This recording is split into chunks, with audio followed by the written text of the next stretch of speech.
Right, that one is titled All Because by 363. Ahead of that one, a double play, of course, titled Walking Home With You. I believe that one was released back 2007 from the Sunday album. And it is time, of course, for Music Monday this morning. I'm not alone in studio. We are live. Well, you can't see my face because you see it every now and then, right? But we are live on our YouTube and also on our Facebook page. And just a brief background, formed in 1997, 363 is one of the most successful and beloved musical exports in South African music history.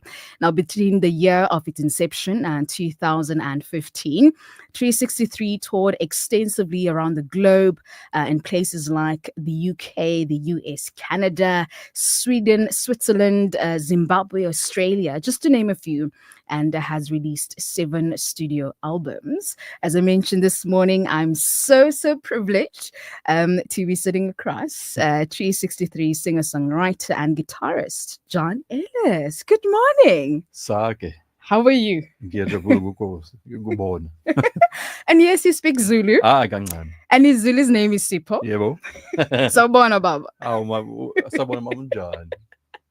I'm good. I'm good. Welcome. I haven't been in this office for many years, 20-something years. So it's great to be back. Sure. CCFM. Yeah, it's good to have you back. It's good to have you back. Your Monday morning coming from a weekend. How is it going so far? I've just moved house, so I'm a bit all over the place. Yeah. But I'm excited because planning some 363 activity for the first time in 20-something years. So I must tell you all about it. Sure, of course. Now, I mean, I don't know if you have been doing the math, but you're almost at the 3-decade milestone. Really? Since the inception of 363. Thanks for reminding me. I know you're not too old. And I mean, I believe that speaks of the incredible work and that you guys have put into both on and off the stage. That's very cool. And for the Gen Zs, just to accommodate them this morning, for the Gen Zs and anyone else who haven't heard of you guys, how did you guys come about and how did you land on the name 363? Okay, 2 answers to that question. 2 short answers. Uh-huh. One of them was there was a time for Gen Z people when playing guitar in a band was considered the only way to make music with your friends. Okay, it's totally changed now. Obviously, everyone's got access to GarageBand, software stuff. But in those days, rock and roll, guitar, bass, and drums, and to get someone's garage, that was the best way to make music with each other. And that's how we started Tree. It was just a band and playing music together, 3 guys in Durban. And then we were always called Tree, which I feel is a great metaphor or image of God. The protection and the shade, shelter, all those beautiful things. Our second album was called 63, after Psalm 63. And when we got to the States in 2000, they said that there was a band called Tree already and we couldn't use the name. They wanted to change it or add something to it, so they looked on the side of the CD and said Tree 63. They thought, that should be your name. There's a nice ring. So that's what we are, Tree 63. Yeah, sure. I love it. Now let's talk about, I believe you can write a book about this, but some of the most memorable moments that you had with the Gents, with the on and off the stage that reminded you as to why you started the band. Well, it's a very good question, Sak. I think the whole point of being in a band singing about Jesus was different to being in a band. I was in bands before Tree and it was just rock and roll and fun and music, and it's great. But I'm one of those people that wants to say something. There must be a reason for why I play and what I'm singing and what I'm writing about. Love that. And when I became a Christian only in my 20s, I suddenly had something I felt I could give my life for with music. So it wasn't just about entertainment. I'm not interested really in entertaining. I mean, anyone can do that. I want to communicate something of value and something eternal, something for your life. Not just rock you for 2 hours. So that was kind of what 363 was. The idea was built on, of communicating some realities of God. I love that. I Mm. love that. Now, before we can get to the 22nd of December, we're going to chat about Mhm. that extensively.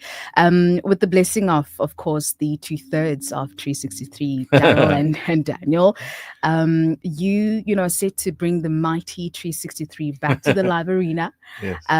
with refreshed energy and purpose. Uh-huh. Talk us through the inspiration and the heart behind that. For many years, I've been a solo artist. I walked away from 363 in 2007. We were living in the States at the time, and I felt I needed a break. Yeah, I thought it was going to be a few months to turn into about 17 years. sure. Yeah. And it's been really good spiritually and musically and all those good things to take some time away from what was very intense in those days. We were Mm-hmm. living in the States and touring. Yeah. But I feel a bit older and wiser, and I feel like at the end of the day, the thing that 363 carries is really valuable, and it's worth singing those songs to people. There's so much demand. I've been so touched to see and hear from people who are saying how much the songs meant to them in Yeah. the old days. But the songs don't feel like old to me. They still feel fresh and new Yeah. because you can sing old hymns and they still feel fresh because God is God, Exactly. right? Yeah. So I feel like I can sing those songs again and present them in the same exciting way with the rock and roll band, and it would just be what a good way to spend my time. Yeah. So I've put a new band together with under 363. It's two beautiful Cape Townian guys, and we're rehearsing and we've played live once already, and we're going to be doing it again soon, Yeah. especially next year. Yeah. So there's lots of activity coming up for 363. I love that. I love Yeah. that. We'll get into it now. The 22nd of December Mm. at the Alma Cafe in Rosebank. What's happening? The Alma Cafe is one of the most famous venues left in the country for original music. Mm-hmm. It's sad to say that there's so many have closed down over the years. Sure. Live music isn't what it used to be. Yeah. But the Alma Cafe keeps live music going, especially original music. Mm-hmm. And so I love playing there often as I can. This is the first time that I'm bringing 363 songs to the Alma. Yeah. And I'm excited because we're doing it unplugged for the first time. I've never done an Wow. unplugged show with 363 songs before. So we're going to strip all the songs down to basic acoustic guitar and percussion. Yeah. And just the songs themselves. No bells and whistles. No lighting show and smoke machines. Yeah. And present them in front of a very small audience. It's a tiny place. There's only 50 seats available. So they're very limited tickets, but it's a very special show. Yeah. And I'm really looking forward to bringing the songs to this famous venue. Fantastic. And how can we be there? Purchase our tickets. Yeah, Are they still available, John? There are a few left, which is why we're having a chat. Yeah. Because I'm glad to see people have responded well. There are some left. Alma does its own thing. It's like I say, it's one of the most well-known venues in the country, and it's run very specifically by a beautiful family who've been running it for years. Yeah. The best way to get tickets is on their email address, bookings@almacafe.coza. And like I say, there are, I think, half left. Yeah. So we're a couple of weeks away from the show. So we're looking forward to having a good full room. Yeah, fantastic, man. Yeah. So, we've got Alma Cafe the 22nd of December. I'm pretty sure you are booked and busy for the rest of the year. Yeah, but next year is going to be really exciting. We have booked some big full band shows. Yeah. Maybe we can chat about it in the new year. Something coming up at the Barnyard at a wine estate in March. So there's some good activity coming up for 363. Yeah. I love it. I love it. Maybe this will sound a little cliche, but for those who are listening and they are young, on fire believers for Christ, and they like to form a band. But I think one of their hesitation lies in the fact that sometimes bands do separate because of whatever reasons, and because of that they are hesitant to form that band. What would you say to that group of young boys or even girls who would like to form? Okay, it can be tricky when you form a band and you write your own songs. It's so exciting because there's so much power in playing music together with other people. The community of people playing together and singing about God is even more powerful if you add God in the mix. What's difficult is there's less and less places to perform, and it's hard to find places to perform and do it. But the whole point of rock and roll, one, and Jesus, two, is you do it anyway, because nothing limits God, Yeah. right? Yeah. And a band is such an exciting thing to do. It's much more exciting than being on your own in your room with software, which is cool. True. It's cool. Yeah. It's got its thing. But playing music with other people and feeding off each other in the music room is so exciting. Yeah.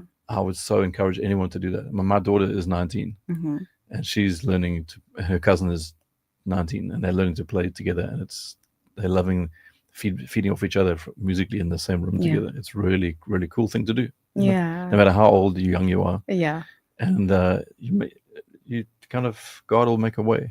If there's a chance for you to do that somewhere, you'll find a space to do it. Do it. I love that. Just do it. Just do it. That's it. So we're wrapping up with the song titled Treasure, a crowd fave. Quickly, the inspiration behind the song, and maybe you can also cue it.